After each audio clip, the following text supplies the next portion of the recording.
Hello, everyone. We are live. My name is Kelly Ann, and I'm a bookseller with Mysterious Galaxy. Tonight, I have the pleasure of introducing our authors and special guests. Tonight with us, we have David Liss. He's the author of 14 novels, as well as several novellas, short stories, and numerous comics. We're here to celebrate his newest novel, which came out yesterday, The Peculiarities. Peculiarities is a deadly supernatural mystery that takes place in Victorian London, full of strange conspiracies, secret societies, and murderous creatures. We also have joining with us Joe R. Lansdale as his conversation partner. Joe is the author of nearly 4 dozen novels and the recipient of 9 Bram Stoker Awards. His latest book, Moon Lake, which came out earlier this summer, is a gripping tale of a lost town and the dark secrets that lie beneath an East Texas lake. Before I pass it off to our lovely authors and guests, I know we had a special feline friend, it looked like, passing through. On the right-hand side, as you can see, we have the chat section. Feel free to comment there during the event and talk to our authors that way. Below our video, you'll see a green button that says Buy Books with Signed Personalized Book Plates. If you click that, it'll take you to Mysterious Galaxy, where you can buy David's new book. And last but not least, below the Buy Books button is the Ask Question button, which if you click that, you can type whatever questions you want for our authors, and they will answer them in the second half of the event. So with that, I'm going to turn off my screen and let the event get started. Have a great one. Hey, thank you. Thank you. All right, I'm going to start, man. I'm diving in. You're in the driver's seat. I love this book. I was kind of surprised by it, but not really. I think you've always been kind of experimental with your books and moving out in different directions. But this one was maybe broader in the sense of its fantasy elements and things, but it's kind of what you do. You do history, you do offbeat things, you do people that are, I guess, life's innocents who start out just doing something mundane, and then stuff happens. And this stuff is not common. I remember, I believe it was the one we were talking about earlier with the one that has papers in the title. I'm having a blank right now. But in that one, yeah, I mean, the character in that one is so different than the characters in the others, but yet they all have that kind of like, I just fell into this aspect to them, which is something I really love. I mean, I like stories like that and novels like that. But I guess what I'm getting at is that, and I know you write comic books. I think I read Black Panther. Didn't you do Black Panther? Yeah. Or am I imagining that? Okay, yeah. And yeah, I think that everything that's in this novel is already in the air with you. I don't, people say, man, this is really different. He's done, and I agree. But I also can see the seeds for everything that you did here in your other work. But the question that I have for you is that, do you feel that way? Do you feel that there are sources of interest that you have that have led you to write this combination of story? I mean, we've got women giving birth to rabbits, and I haven't read that frequently. I haven't. I don't come across that often. It's a niche market. Yeah, it's a niche market, and but I wanted to know what all the things that came into your mind made you sit down one day and say, you know what, I'm going to write this novel. Sorry, we're being cat bombed here. That's all right. Cat's fine. So a couple of things. One is that, in terms of the kind of character you're talking about, I feel like one of the things I tend to do that I learned with my first novel is when you're writing historical fiction and you're introducing readers to a world with which you have to assume they're going to be largely unfamiliar, you want to make your perspective character, your point of view character, as ignorant of the world as possible, so that the reader can discover this world along with the character. And in this case, you have the main character, Thomas, who is he's a bank clerk and he's new to banking, so he's unfamiliar with that world, and then he becomes increasingly involved in these supernatural happenings that are going around London. In terms of where it came from, I've always been interested in historical magic. by which I mean magic that was practiced by real people who believed that they were doing something that had an impact in the world. And the late 19th century was a time of, there was a real explosion of interest in the occult and spiritualism and ritual magic. And the organization with which my main character becomes involved, the Golden Dawn, was a real historical organization. And the book began in a lot of ways with me for wanting to write something about the Golden Dawn. And basically began with the premise of what if Golden Dawn magic actually worked? And this was really kind of low-level magic based on, it's not Harry Potter magic where you shoot lightning bolts out of wands. It's a lot of meditation and astral projection, and maybe you summon a spirit, and the spirit summoning is like, oh, look, the wick on the candle moved. Surely that was the spirit we summoned. It's a really non-spectacular magic in a lot of ways. So I started out with that impulse, and then I wanted to combine that with the kinds of bizarro happenings that you see in this novel. So kind of a combination of realistic magic with hyperbolic supernatural happenings. So one of the things you learn right away in the first chapter of the novel is that the main character is undergoing a very slow physical transformation. He's becoming a tree, and at this point it's manifesting in a leaf will grow on him every couple of days, and he'll pluck it off and hope nobody notices the little scar. But he knows over the next few years it's going to become much more serious, and he's obviously not really keen on this idea, and that's what prompts him to sort of look into these supernatural happenings to see if he can solve this problem, and that leads him to other kinds of conspiracies and mysteries and plots that unfold over the course of the novel. Yeah, well, I started to tape some leaves to my ear tonight and come in here with, I was having the tree thing going. I thought, no, that won't be funny. It just sounds funny till you think about doing it. I'd have laughed. I'd have found it funny. I think you would. Yeah. Well, I mean, all the stuff with the fog, all that stuff.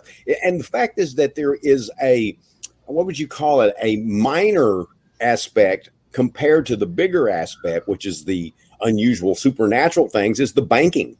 And you've got these two lines going. You've got what I guess you would call a common problem, although, it's not absolutely common, but it's common compared to fogs and women having rabbits and so on and so on.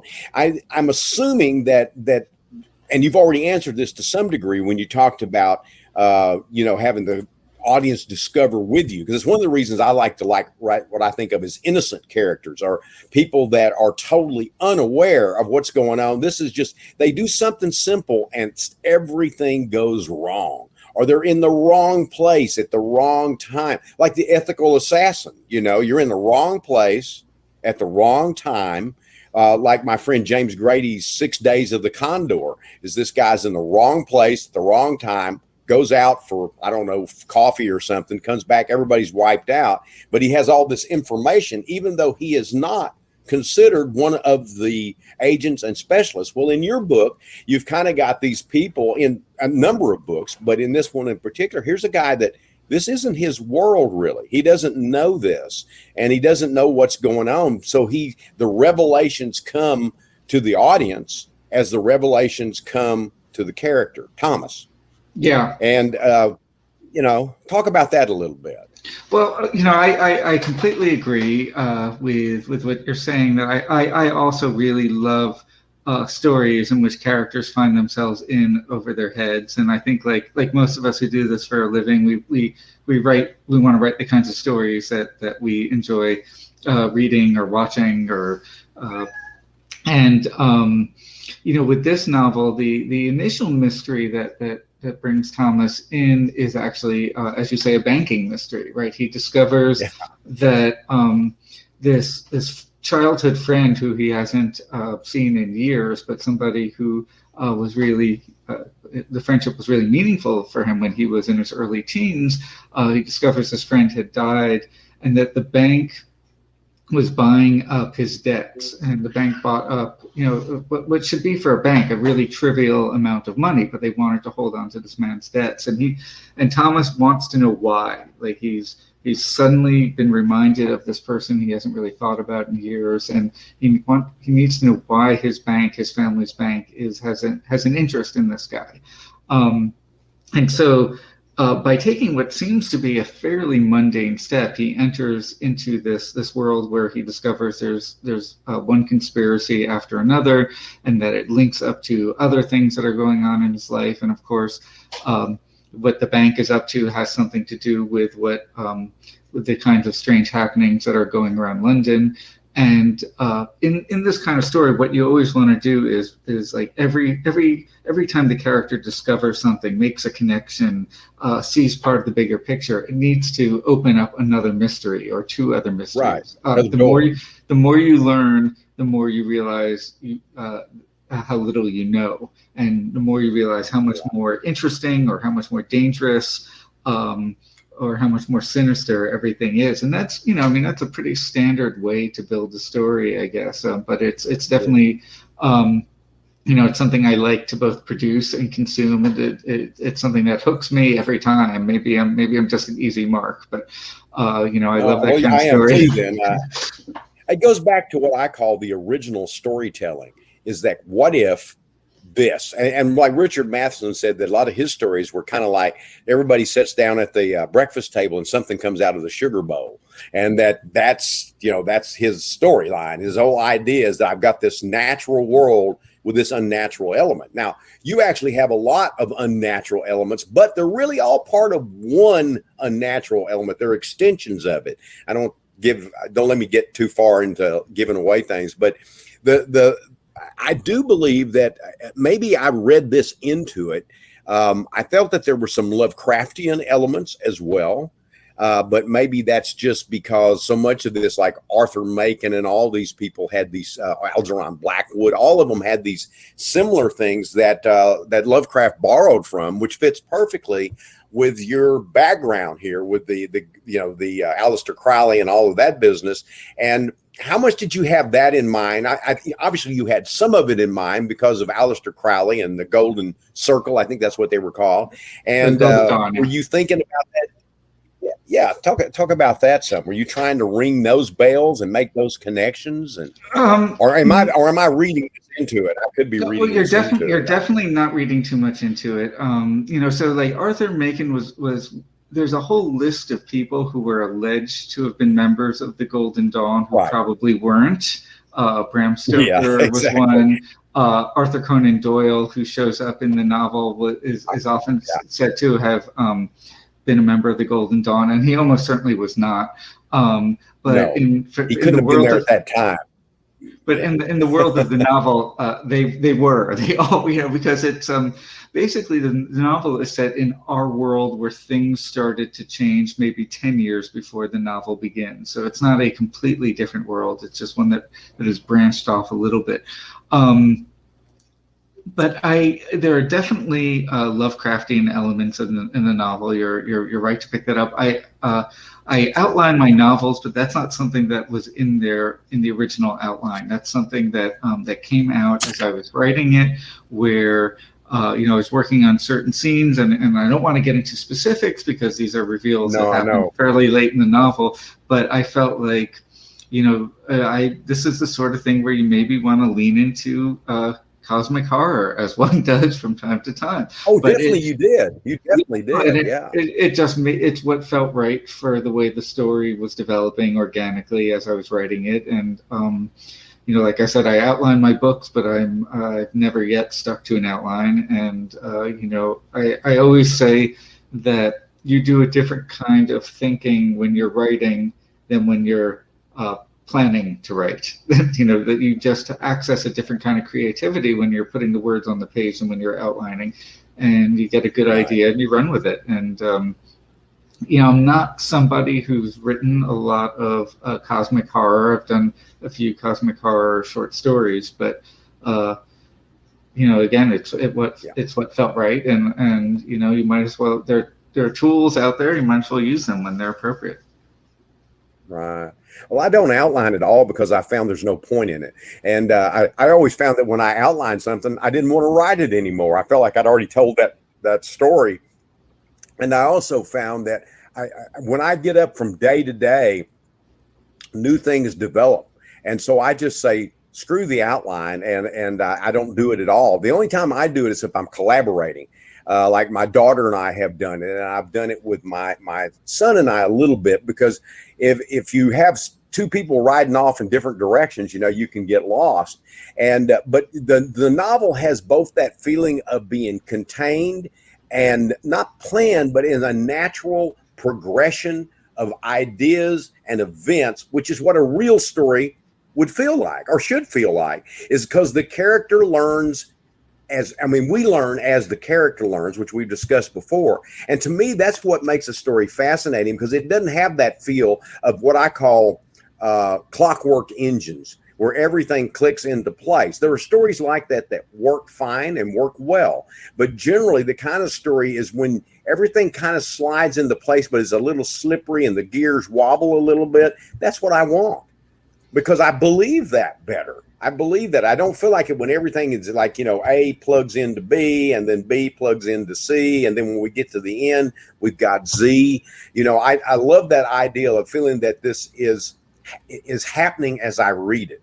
I want to believe this is a story that I'm experiencing in some way, even if it is secondhand. But the way you write it, I feel like that I am the guy, and there's nobody more different than me and that guy. But when I read that, I feel like I'm invested in that person, and that I've somewhat become that person. And that's a very writerly trick. That's not as easy as that you make it look. And I think that impresses me, that you can do that you can bring in the historical elements, that you can bring in the fantastic elements, and you can have me invested in the character who is involved in the events and discovering these things as he goes. Well, thank you, and I agree that my main character is the least Joe Lansdalean character ever created. He is certainly at the beginning of the novel, like, not the most likable person in the world. He's a little bit full of himself and a little bit arrogant, and he's a pretty wealthy. Officious. Pardon me? Pretty officious. Yeah, he's from a wealthy family, and he looks down on people who are not like himself, and over the course of the novel, he really he has to learn how to change, because he realizes the world is not quite as not the place he thought it was, and he also is in a situation where who his family is and how much money they have is no longer particularly useful for him. It's not going to solve his problems, and he has to solve his own problems. And in terms of the kind of storytelling mechanics that you're talking about, and the main thing for me is that I want the questions I raise to be answered in a satisfying way. So, for example, one of the kind of slow burning questions throughout the novel is, why do the people in my main character's family, have such contempt for him? That, his father, who, the book opens about 6 months after his father's funeral. His father always disregarded him. His significantly older brother always disregarded him, and they seem to regard him as an appendage. And that's not it's not a burning question for the novel, but it's a huge part of his personality. And so I wanted to answer that question in a way that was satisfying. And the way you make things satisfying, I think, is for things to feel like they all come together in a way that feels organic and not forced. Exactly. And the way, and that's the way, what I meant about clockwork. Yeah, that's what I meant about. You don't want it to feel like it's just all planned, And the way for that to work really is, if things happen, if things are bound together, not because of some bizarre coincidence, but because one thing that's happening in the novel caused another thing to happen in the novel, and you don't see that right away. You don't. It's not clear to the characters, and therefore not to the reader, that what you're looking at are different branches or different effects of the same origin. and that, you know, actions ripple out into the world in a variety of ways. And so if you can try and send all of these things out and then gather them together toward the end of the novel in a way that's satisfying, it hopefully works.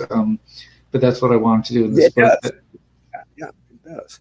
The idea is it's cause and effect, you know, and something's happens here and it may not seem like much, but it's in real life, it's like that. You find out, oh my God, you know, that thing that I did 10 years ago has come home to roost in a funny way because I met so-and-so back then and now I'm working for them or whatever, you know. That's just a simple idea there. These are a little more complex than that, but it is that whole idea that every time you do something in this life, every time you make a choice, you affect not only yourself, but you affect other things in the universe.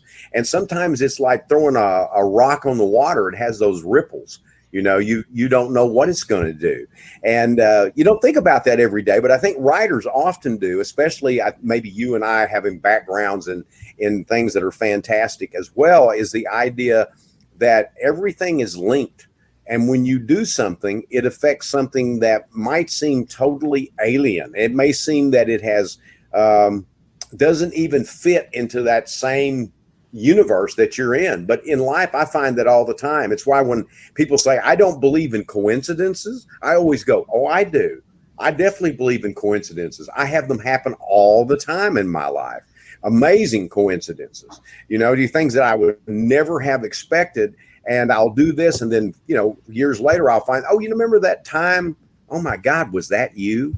You know, that kind of thing. And it all comes together. And I think that book has that natural organic feel. And I love the style. It's you must obviously you read a lot of books that are somewhat older, Victorian and stuff to find what you're doing. But you move a little bit beyond that. In this book, I felt that the style was somewhat that way, but I felt you tampered with that idea a little bit to make it the style that fit this universe. Now, that may be me reading it into it again, because sometimes you get excited about something. You go, well, that's unique. That doesn't feel just like this other one, but what's going on here, you know? So is there anything to that at all?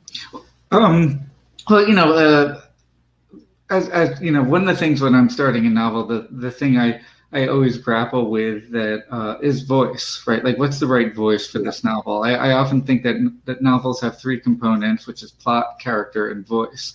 And voice is the one that people often don't really think about. But there is a way that feels right to tell any particular story. And a lot of times when I'm starting a book, I'll play with the opening a bunch of times until I find a voice that really seems to work. And that was the case with this novel. There's a kind of, you know, as you say, imitation of the Victorian novel, a kind of arch style.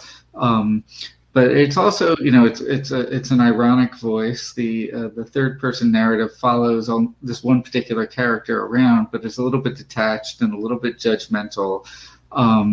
You know, I was definitely going maybe for a little, even though Austen's much earlier, kind of like Jane Austen-esque ironic observation of everything that's going on. And in the end, it just felt like the right way to tell the story about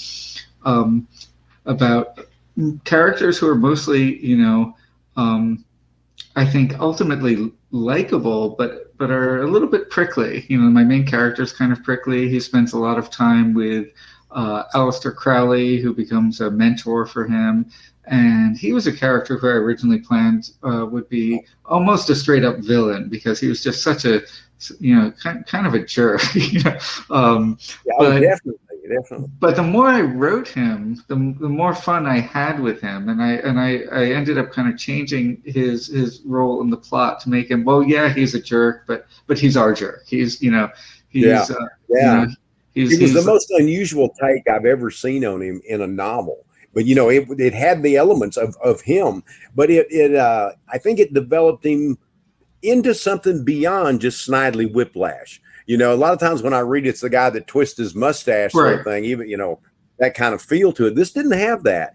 And it had a feel of a guy that was human, that had these, you know, quirks, but he also felt like a real person. And I felt like that the personality that you gave him, I can believe that that's his personality. I can believe that. I buy it, you know. Yeah, I read, several biographies of him, and I definitely felt like that was there, that he was arrogant and self-indulgent and Mm-hmm. self-important. But he was also somebody who had a lot of close friendships, and those friendships were meaningful to him. But he just, like, no matter how good a friend or a person he could be, he could never separate himself from his own sense of his own, like, staggering self-importance, that he never forgot that he really was the most important person in the world. Yeah. And he created a persona that he had to live up to. And so he was constantly having to fulfill this idea of himself that he had created. But ultimately, it was just much more fun to write about a character like that as someone who's sympathetic, who is ultimately, someone you're going to root for despite all of his flaws, than somebody who, as you say, is just like, well, he's known for doing all these unlikable things. We have to make him straight up unlikable. I mean, he does do unlikable things, but he's just kind of charming about it, which he clearly was. I mean, he clearly was an extremely charismatic person, or he never could have gotten away with the kinds of things he got away with. And so I just leaned into that, and I definitely felt like the story was much more fun to write as a result. Yeah, we've obviously read a lot of the same books. When I was reading this, I recognized a lot of little things here and there, but we've mentioned a number of those. But what did you research this in the sense of, like, obviously you read the biographies of Crowley and all that, but did you start out by saying, I'm going to read all of these writers, or were these things that were already in the tank and you said, okay, I'm ready, I've read this stuff since the beginning of my life? I started reading Macon and Blackwood when I was, preteen. As soon as I could found the best of Macon, and I thought, what is this? And, and I was reading Poe and all that. So how did tell me what your reading was like, and the sort of things that influenced you maybe in the past and in the immediate sense of sitting down to write this book?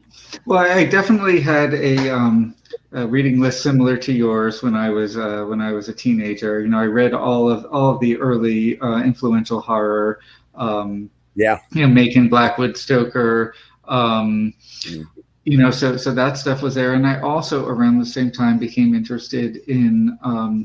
That's when I developed an interest in historical magic, and I've been reading, the books on that subject for literally for decades. I just find all of that fascinating. And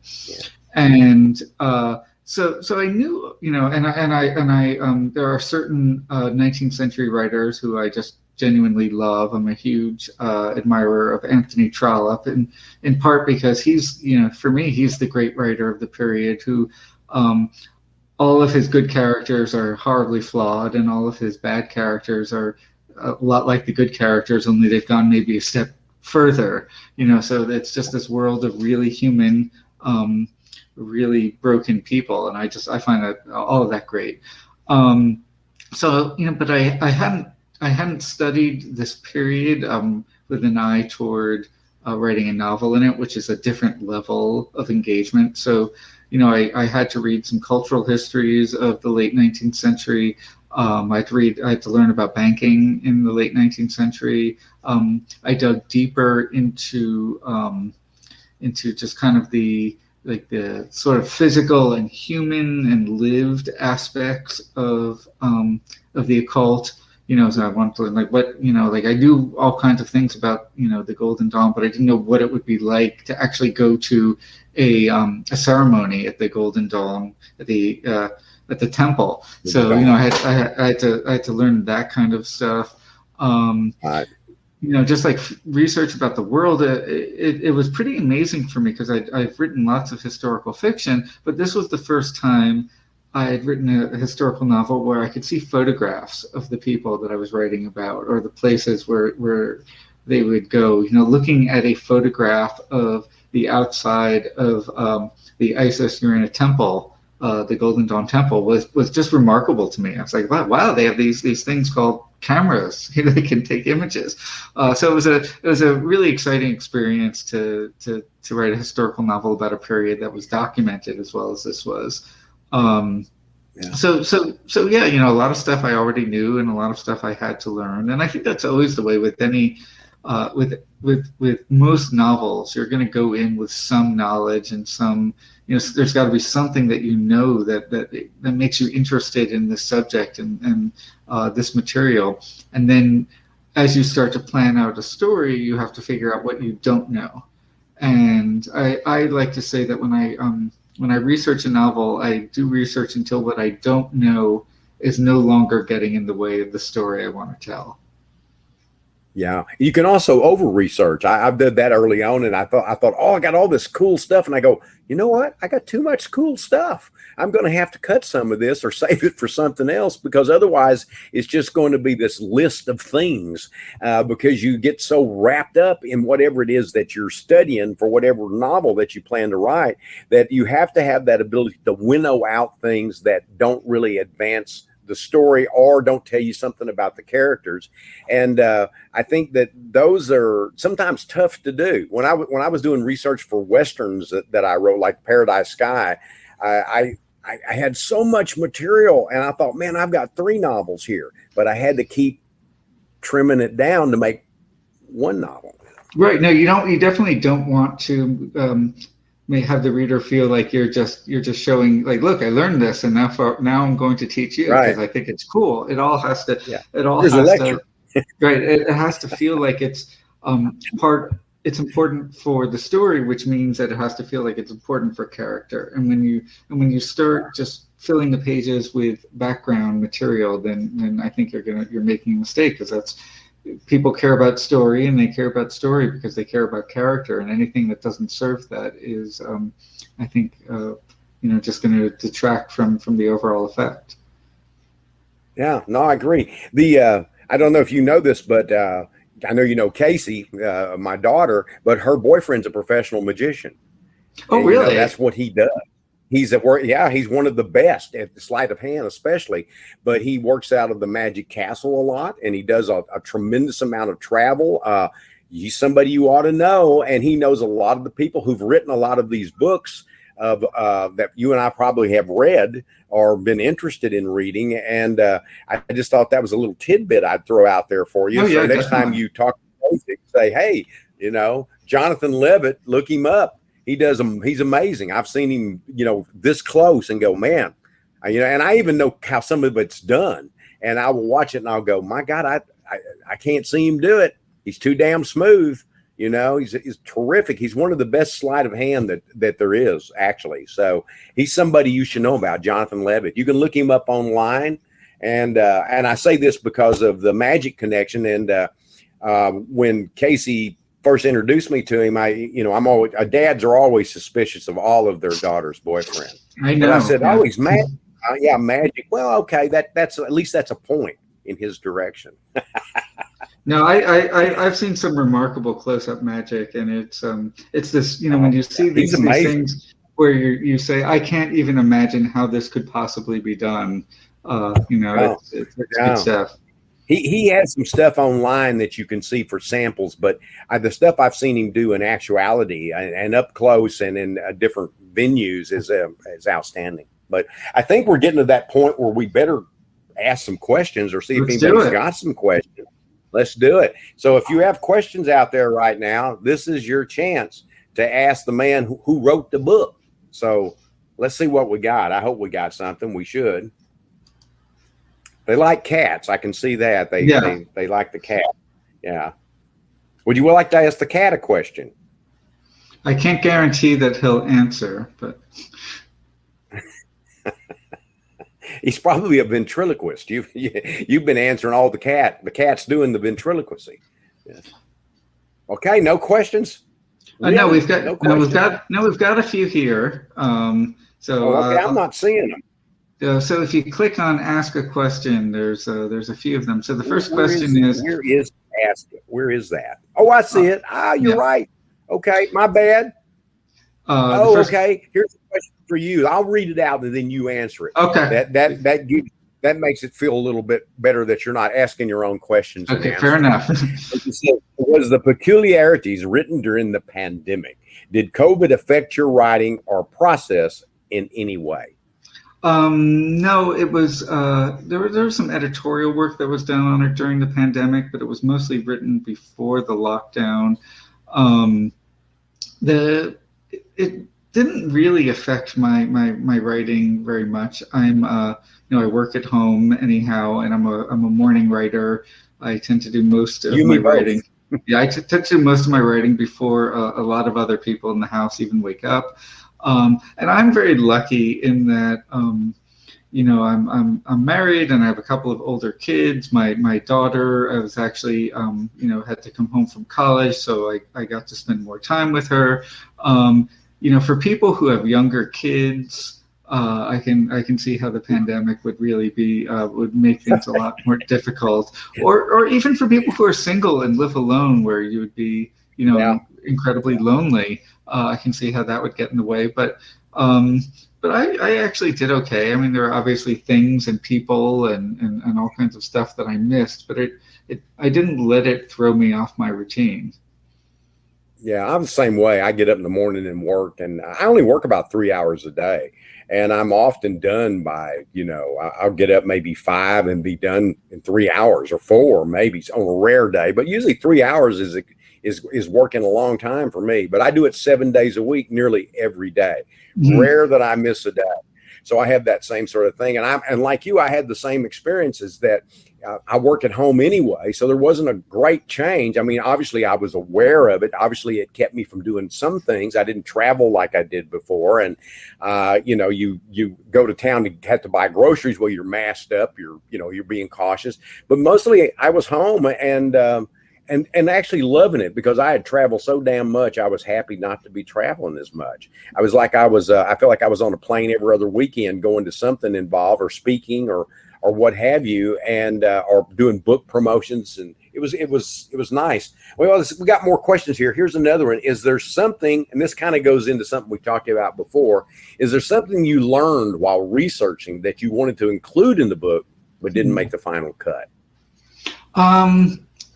I'm sure there were. I'm having trouble thinking of things right now. I know there were tons of aspects of particular Golden Dawn ceremonies or magic spells or aspects of spiritualism, all kinds of things that were circulating in the world of the late 19th century occult, and that would have been interesting to talk about.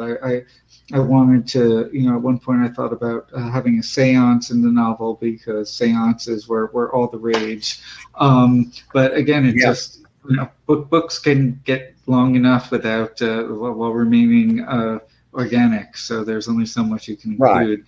Right. But all of this stuff is always fascinating to me, and you read these kinds of tidbits about the historical weird, and you always want to include it, but you need to include it in a way that makes sense. One of the great things about being a writer is that we get to take all of our loves and interests and turn them into books, and then we get to study stuff that we don't even end up putting in the books, just because that's our job. And sometimes we don't know what we're going to need or what we're going to not need, but the idea is that we're getting paid to do something we truly enjoy doing anyway, or at least that's my case, And, mm-hmm. Let's see, which scene was your favorite to write? Which scene was my favorite to write? There were a couple I really loved. The two that I always, I do a lot of revising of my manuscripts. I tend to write a rough draft very, very quickly and then spend a long time tinkering with that rough draft. And the two scenes I think that I always loved going back to is one, there's a scene with the main character Thomas who is undergoing this metamorphosis of becoming a tree, and he meets a character who's very far along in the process, who is almost entirely immobile and has difficulty speaking, and is really only a few weeks away from becoming indistinguishable from an ordinary tree. But he can still communicate, and he talks about this man who's almost completely turns into a tree, talks about how wonderful it is, how wonderful this experience of becoming a tree is. And this thing that for Thomas is this absolute horror to contemplate, this transformation that fills him with just like unspeakable dread. He hears about it from this completely different perspective, and I just really liked showing that juxtaposition. And then the other scene I really loved is a scene where Aleister Crowley is trying to teach Thomas how to travel on the astral plane, and he just can't do it. Right. And Crowley basically says, I think we just have to conclude that you're just a terrible magician. You're just not good at this. and Thomas kind of breaks down, but it was just a really fun scene for me to write, where he's because he has this relationship with Crowley where he can't quite decide, like, do I admire this guy or do I just find him an insufferable buffoon? And being exposed in this way by Crowley is just really kind of difficult for him. And it was just, for me, just one of those scenes that really gets at the core of who characters are, and those are always enjoyable to write.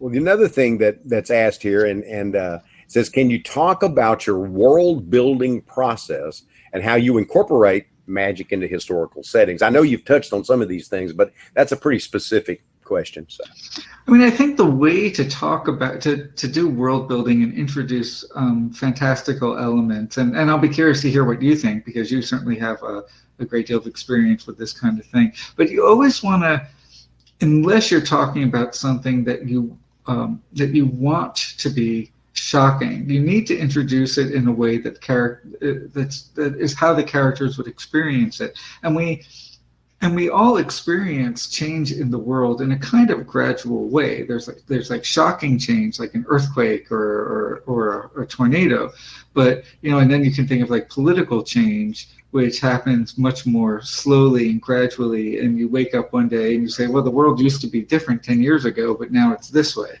And I imagine the magical change that's happening in this novel is more of that kind. And so I always want to talk about it in a way where where people are becoming used to the idea that, a woman can become pregnant and give birth to rabbits. That's just the sort of thing that happens now.